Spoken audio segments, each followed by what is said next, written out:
Hi, my name is Cindi. Yesterday, my husband and I went to Menards to pick up a few things, and I was so excited to see that they had started putting out all of their Christmas decorations because Christmas is my favorite time of year. Even though we still have a couple months to go, I love to see when they come out in the stores. And so, of course, I started reminiscing about some of our past Christmases with our children and our family. And I started thinking about some of the Christmas family bloopers that happened in our family. I'm sure you have a few yourself.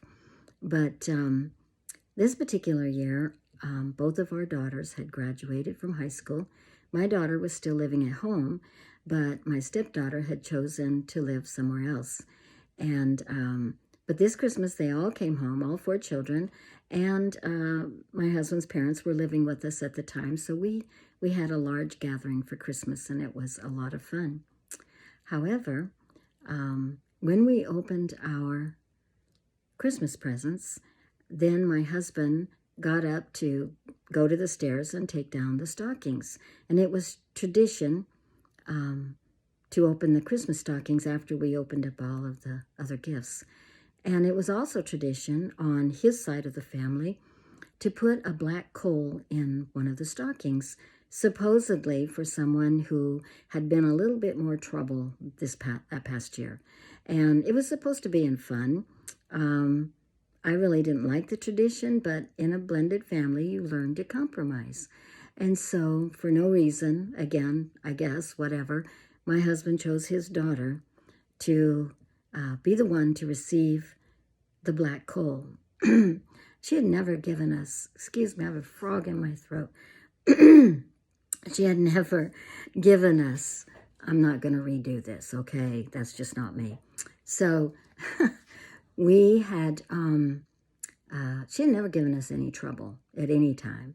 And she was also the only child who had not received it. So I guess that's why my husband thought that it was time. And so she took her stocking, and as she poured out all of the little gifts in it, she picked up the black coal. And her face turned stark white, and then very red.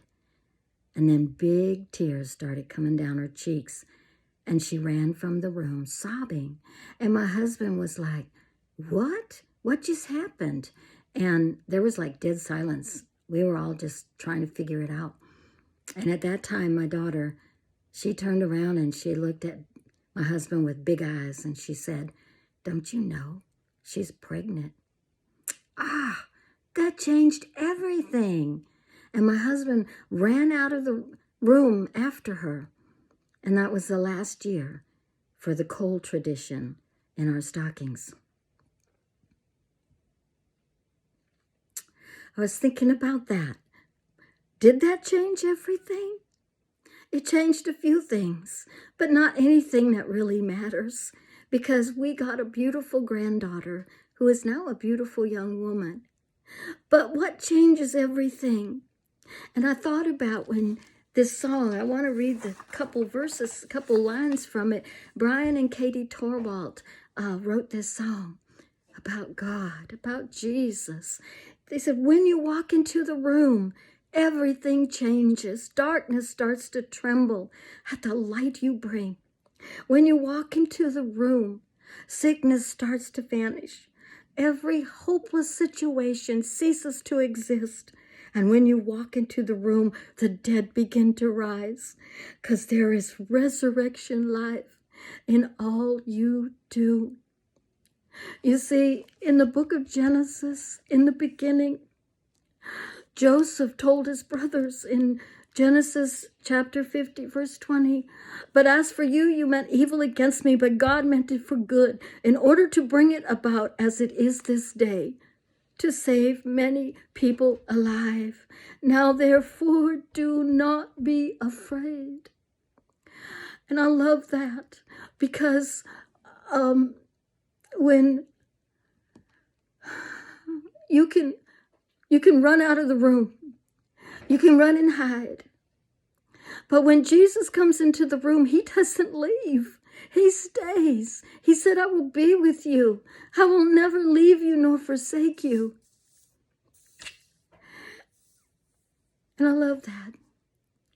Being a blended family has given us many challenging issues. And without the Lord, I honestly don't know how we would have made it through 32 years of marriage. He's been so faithful to guide us, been so faithful through all the pitfalls of life, and he still blesses us. When he walks into the room, there's peace. The peace that passes all understanding, and only Jesus can give it. Things change on earth. It may change everything for a while, but God's word does not change. I'm so happy for that. My name is Cindi. I hope to see you again soon.